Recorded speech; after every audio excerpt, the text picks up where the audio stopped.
Bismillahirrahmanirrahim. My name is Hamid Hussain, son of Rasul Bakshar. I did BS in Analytical Chemistry from University of St. Jamshoro. Now I am registered as a MPhil scholar at National Center of Excellence, University of St. Jamshoro. अॼु असीं हिते chemistry पढ़ंदासीं, chemistry class number 9th chapter number 1 introduction to basic concept of chemistry. Basic concepts असीं chemistry जा पढ़ंदासीं। जीअं त पहिरियों असीं इहो पढ़ंदासीं त केमिस्ट्री आहे छा ऐं केमिस्ट्री छा जी शाखा। केमिस्ट्री साइंस जी शाखा ऐं साइंस छा आहे। सवाल अहिड़े क़िस्म जा उथंदा आहिनि त केमिस्ट्री साइंस जी शाखा, साइंस छा आहे, साइंस किथों वरिती वई आहे। Science, the word science which is taken from the Latin language, लातीनी ॿोलीअ जो लफ़्ज़ आहे साइंस। साइंशा, लातीनी ॿोलीअ जो लफ़्ज़ साइंशा, जंहिंजी माना आहे ॼाण, जंहिंजी माना आहे ॼाण। Science, the word science which is taken from the Latin language scientia, which means knowledge, that knowledge which gain information about hypothesis, observation and experiment। अहिड़ी knowledge जेका असांखे hypothesis, observation ऐं experiment जे बारे में ॿुधाए त असां उनखे साइंस चवंदासीं। या जेका असां गेन कयूं hypothesis, ऑब्जर्वेशन ऐं एक्सपेरिमेंट जे थ्रू, उन नॉलेज खे असां चवंदासीं science. Types of science, science जा केतिरा क़िस्म आहिनि। इन खां पहिरीं आउं हिननि खे इंडिविजुअल बयानु कंदो वेंदुसि त हाइपोथेसिस छा आहे, ऑब्जर्वेशन छा आहे ऐं एक्सपेरिमेंट छा आहिनि, उहे आहिनि छा। हाइपोथेसिस असां उनखे चवंदा आहियूं अहिड़ो प्रोसेस जंहिंमें कंहिं मैटर जी या कंहिं मटीरियल जी या कंहिं सबस्टेंस जी टेस्ट कयूं, उन मां आइडियाज़ खणूं, उन मां फैक्ट खणी असां उन प्रोसेस सां चवंदा आहियूं हाइपोथेसिस। अहिड़ो प्रोसेस, वरी आउं रिपीट कयां थो, अहिड़ो प्रोसेस जंहिंमें मैटर जी या कंहिं सबस्टेंस जी उन जी टेस्ट कयूं त उनखे असां हाइपोथेसिस चवंदासीं, उन प्रोसेस खे असां हाइपोथेसिस चवंदासीं। ऑब्जर्वेशन, अहिड़ो प्रोसेस जंहिंमें असां कंहिं सबस्टेंस खे या कंहिं मैटर खे असां ऑब्ज़र्व कयूं, उन जूं जेके बि फैक्ट्स आहिनि, उन जूं जेके बि हक़ीक़तूं आहिनि, उन हक़ीक़तुनि खे असां समराइज़ कयूं, उनखे असां ऑब्ज़र्वेशन चवंदासीं। अहिड़ो प्रोसेस जंहिंखे असां ऑब्ज़र्व कयूं, उन जूं फैक्ट जेके आहिनि उहे कढी करे समराइज़ कयूं त असां उनखे चवंदासीं ऑब्ज़र्वेशन। एक्सपेरिमेंट जो मतिलबु आहे त असां का बि शइ खणूं था, असां मैटर को बि खणूं था, को बि सबस्टेंस खणूं था, असां उनखे ऑब्ज़र्व कयो त फॉर एग्ज़ाम्पल हिन में पेन आहे, पेन में होल्डर आहे, हीअ ऑब्ज़र्व कयो त पेन में होल्डर आहे, मां हीअ ऑब्ज़र्व कयो, पर हीअ जेकॾहिं मां लेबॉरेटरी में खणी करे हिन ते एक्सपेरिमेंट कयां त उन प्रोसेस सां छा चवंदासीं एक्सपेरिमेंटेशन प्रोसेस। एक्सपेरिमेंटेशन प्रोसेस असां हिते एक्सपेरिमेंट लिखियो आहे। ठीकु आहे, हाइपोथेसिस थी वियो, ऑब्जर्वेशन थी वियो, एक्सपेरिमेंट थी वियो।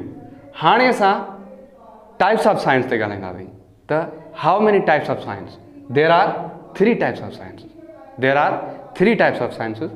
Number 1, natural science or universal science. Natural science or universal science. Natural science या यूनिवर्सल साइंस में असां पढ़ंदा आहियूं physics, chemistry, biology.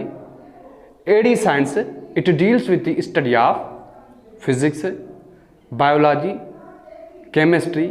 Natural science में या यूनिवर्सल साइंस में असां छा पढ़ंदा आहियूं फिज़िक्स, बायोलॉजी या केमिस्ट्री।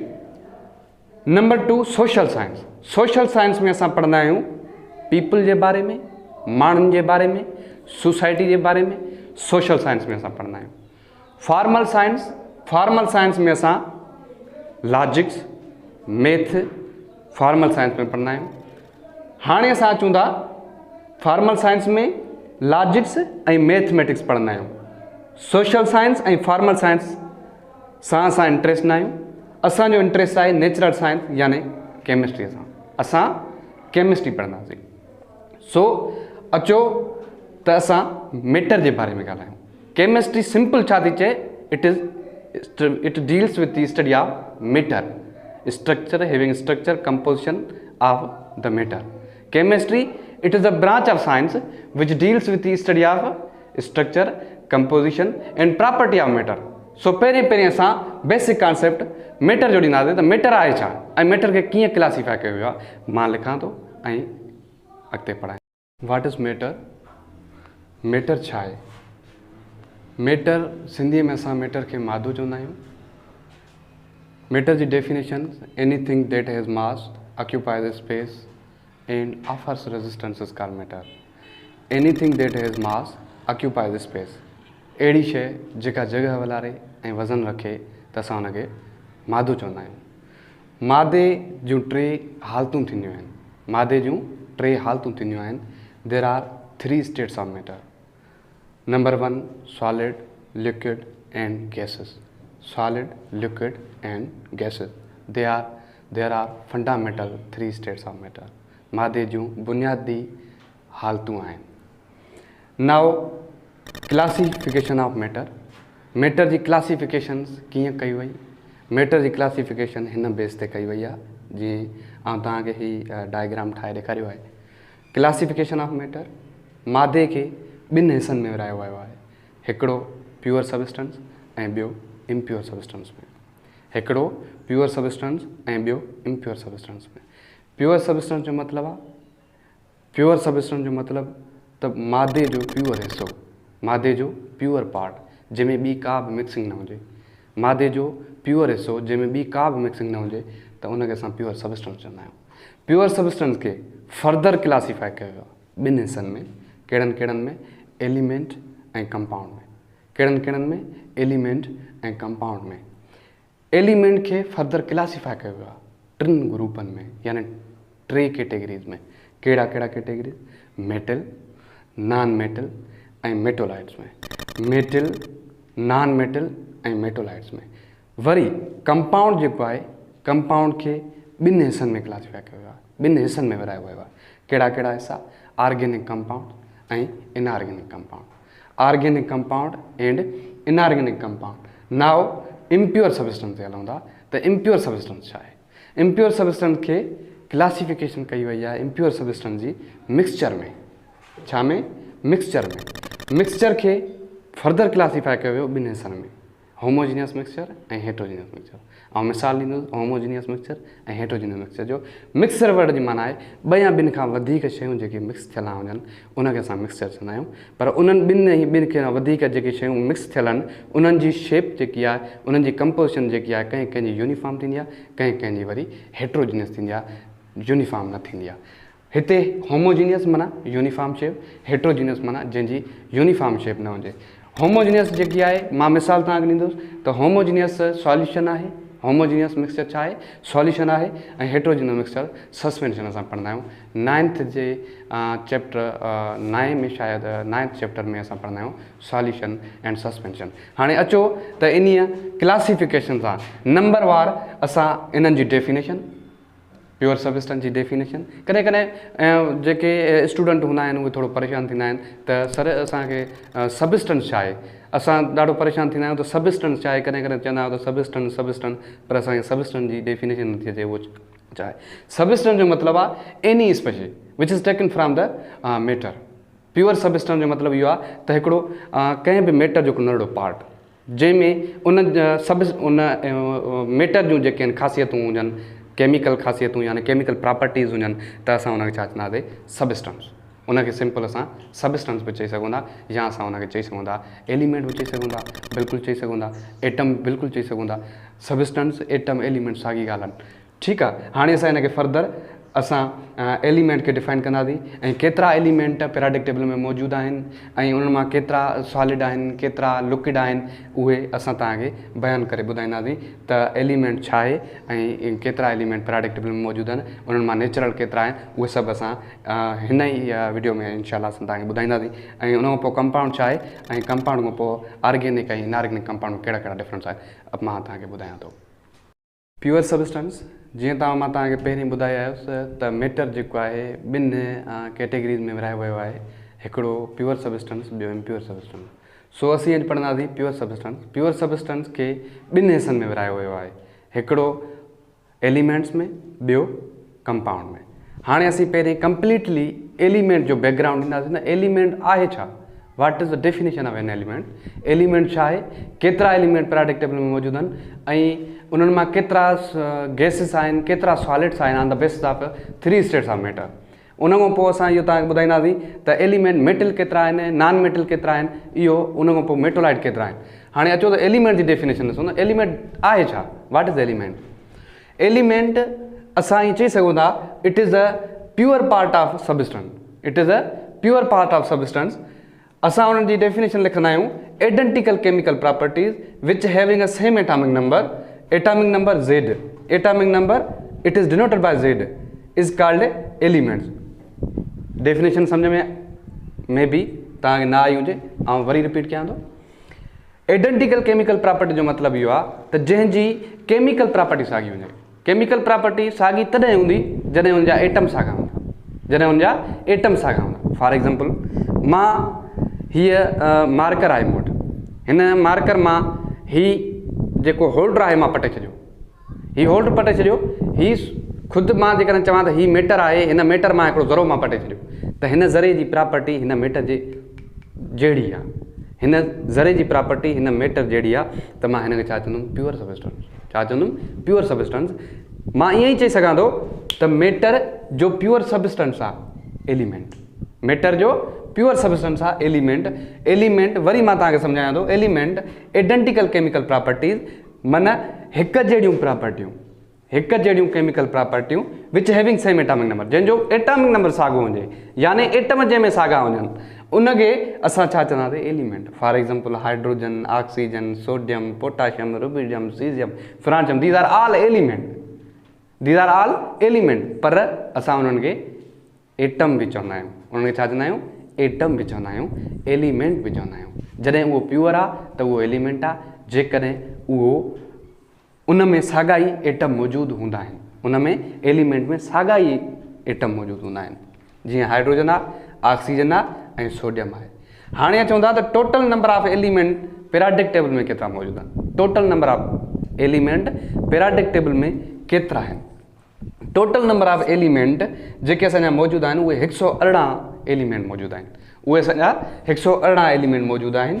उन्हनि 118 एलिमेंटनि मां 92 एलिमेंट जेके आहिनि उहे असांजा नेचुरल एलिमेंट। कॾहिं कॾहिं सुवालु ईंदो आहे त केतिरा पीरियोडिक टेबल में नेचुरल एलिमेंट मौजूदु आहिनि, त असां चवंदा आहियूं 92 एलिमेंट जेके आहिनि उहे असांजा नेचुरल एलिमेंट आहिनि। बाक़ी 26 एलिमेंट जेके आहिनि उहे आर्टिफिशियल आहिनि, बाक़ी 26 एलिमेंट असांजा आर्टिफिशियल आहिनि। On the basis of states of matter, matter जी स्टेट जे बुनियाद ते असां 12 एलिमेंट जेके विरहाया आहिनि उहे गैसिस आहिनि, 104 जेके आहिनि उहे असांजा सॉलिड्स आहिनि, बाक़ी 2 एलिमेंट जेके आहिनि असांजा लिक्विड आहिनि। कॾहिं कॾहिं सुवालु ईंदो आहे त which one is the liquid element in periodic table, त उते असांजा 2 क़िस्म जा एलिमेंट लिक्विड आहिनि, हिकिड़ो मेटल आहे हिकिड़ो नॉन मेटल आहे। पोइ उते सुवालु माना असांखे थोरो परेशान कंदो आहे त उते सुवालु कंप्लीटली उहे लिखंदा आहिनि त which one is the non metal liquid element present in the periodic table. उहो असांजो नॉन मेटल लिक्विड जेको आहे उहो ब्रोमीन आहे, जेको मेटल आहे उहो मर्क्यूरी आहे। मर्क्यूरी खे असां Hg सां सो कंदा आहियूं, Hg माना हाइड्रार्गिरियम, Hg हाइड्रार्गिरियम। ब्रोमीन लिक्विड जेको आहे लिक्विड आहे पर उहो नॉन मेटल लिक्विड आहे, उहो लिक्विड आहे। ठीकु आहे, उन खां पोइ असां वटि जेके आहिनि 94 एलिमेंट जेके आहिनि मेटल आहिनि। 94 एलिमेंट जो तइदादु केतिरो वॾो आहे, 94 एलिमेंट मेटल आहिनि।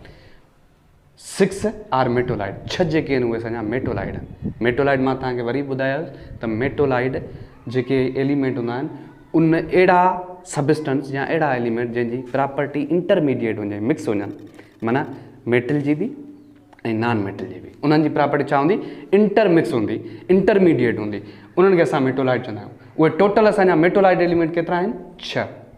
All gases are non metal. जेके बि असां गैसिस मौजूदु आहिनि उहे नॉन मेटल असां कंसीडर कंदा आहियूं। उहे छा कंदा आहियूं, नॉन मेटल कंसीडर कंदा आहियूं। पर इहा शइ यादि रखी छॾियो त जेके बि गैसिस आहिनि उहे असांखे मालिक्यूल जे फॉर्म में मिलंदियूं आहिनि। मालिक्यूल छा आहे, कॾहिं कॾहिं सुवालु उथंदो आहे त सर मालिक्यूल छा आहे। मालिक्यूल असां हुनखे चवंदा आहियूं combination of 2 or more than 2 non metal atoms are gases atoms is known as molecule. Molecule ते असां पूरो वीडियो भरींदासीं ऐं इंशाल्लाह उन जा टाइप्स मालिक्यूल्स कहिड़ा कहिड़ा थी सघंदा, कहिड़ा लिक्विड मालिक्यूल आहिनि, कहिड़ा, इहे सॼो असां उन ते वीडियो भरींदासीं, उन में कहिड़ी कहिड़ी बॉन्डिंग अचे थी। हाणे चवंदा एलिमेंट ते, त एलिमेंट जेको आहे उहो फर्दर क्लासीफाई थियल आहे 3 हिसनि में। कहिड़नि कहिड़नि में, मेटल्स में, नॉन मेटल्स में, मेटोलाइट में। मां तव्हांखे वरी ॿुधायो त metal those substance which are good conductor of heat and electricity. Simple असां चवंदा आहियूं अहिड़ा सबस्टेंस जेके गुड कंडक्टर हुजनि इलेक्ट्रिसिटी जा ऐं हीट जा। अहिड़ा सबस्टेंस जेके सुठा पसराईंदड़ हुजनि इलेक्ट्रिसिटी जा ऐं हीट जा, उन्हनि खे असां मेटल चवंदा आहियूं। हाणे मेटल उन्हनि जूं प्रॉपर्टी हूंदियूं आहिनि। मेटल जी छा हूंदी आहे, प्रॉपर्टी हूंदी आहे। हर हिकु शइ जी पंहिंजी पंहिंजी प्रॉपर्टी हूंदी आहे। कॾहिं कॾहिं चवंदा आहिनि त हीउ जेको छोकिरो आहे या हीउ जेको माना स्टूडेंट आहे, इन जी प्रॉपर्टियूं सुठियूं आहिनि, इन जूं ख़ासियतूं सुठियूं आहिनि। ऐं माण्हूअ खे बि पंहिंजूं पंहिंजूं प्रॉपर्टियूं हूंदियूं आहिनि। केमिस्ट्री जी दुनिया में हर हिकु सबस्टेंस खे बि पंहिंजी पंहिंजी प्रॉपर्टी हूंदी आहे। हाणे जेके मेटल आहिनि उहे मेटल असांजा जेके आहिनि मेलिएबल थींदा आहिनि ऐं डक्टाइल थींदा आहिनि। मेलिएबल जो मतिलबु इहो आहे त जेको आहे असां कंहिं बि शइ खे या अहिड़ी उन्हनि जी नेचर हुजे जंहिंखे असां मोड़े सघूं, जंहिंखे असां मोड़े सघूं, उहे मोड़ण में टुटनि न, उहे मोड़ण में टुटनि न, असां उनखे मेलिएबल चवंदासीं। डक्टाइल जो मतिलबु इहो आहे उहे एबल हुजनि कंहिं बि शइ खे, कंहिं वायर खे ठाहिण सां उहे एबल आहिनि, कंहिं वायर खे ठाहिण लाइ, कंहिं शीट खे ठाहिण लाइ उहे एबल हुजनि त असां उनखे डक्टाइल प्रॉपर्टी चवंदासीं। हाणे असां चवंदा नॉन मेटल ते, त नॉन मेटल छा आहे। Non metal poor conductor of heat and electricity. इहो हिन जे उलट आहे, इहो हिन जे उबतड़ आहे। माना हो गुड कंडक्टर आहे, हो पुअर कंडक्टर आहे। हो कॾहिं बि इलेक्ट्रिसिटी पसराईंदो न आहे, पुअर आहे, सफ़ा ग़रीब, थोरी। ग़रीब जो मतिलबु आहे हिते ग़रीब न, बट थोरी इलेक्ट्रिसिटी पसराईंदो, थोरी इलेक्ट्रिसिटी, माना घणी न पर थोरी। उहो ब्राइटल सॼो वेंदो आहे। उनजी प्रॉपर्टी छा आहे, ब्राइटल आहे। माना जेकॾहिं तव्हां उनखे टोड़ींदव या भञंदव त उहो भॼी वेंदो। उन खां पोइ असां चवंदा मेटोलाइट्स आहे। मेटोलाइट जो मतिलबु आहे इंटरमीडिएट बिटवीन प्रॉपर्टीज़, माना इंटरमीडिएट मेटल जी प्रॉपर्टी बि शो करे ऐं नॉन मेटल जी प्रॉपर्टी बि शो करे।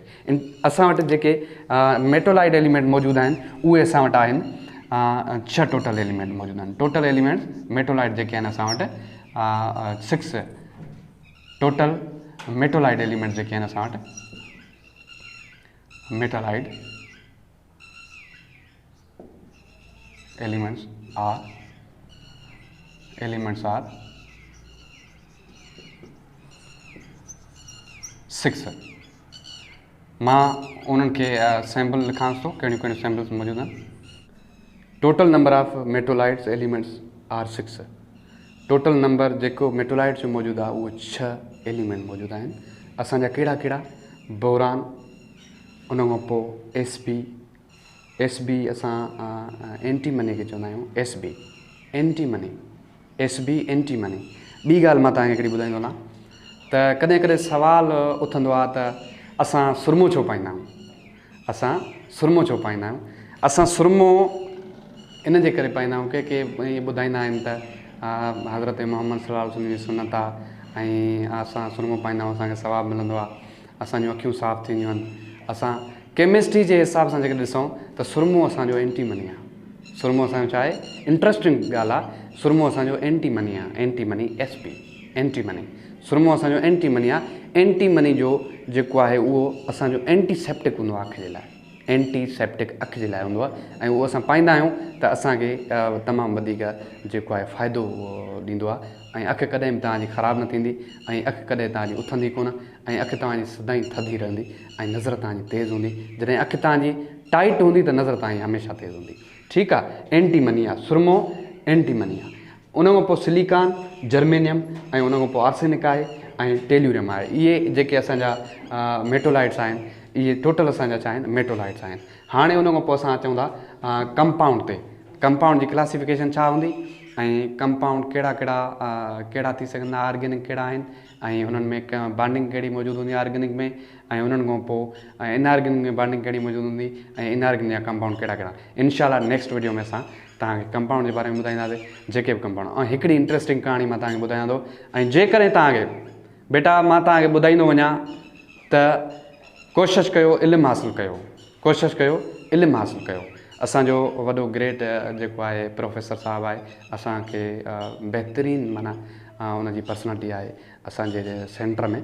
उहो चवंदो आहे त जेको इंसानु या छोकिरो या को बि इल्मु हासिलु करण जे लाइ उनखे 3 जेके ॻाल्हियूं आहिनि उहे फॉलो करणियूं पवंदियूं। कहिड़ियूं कहिड़ियूं?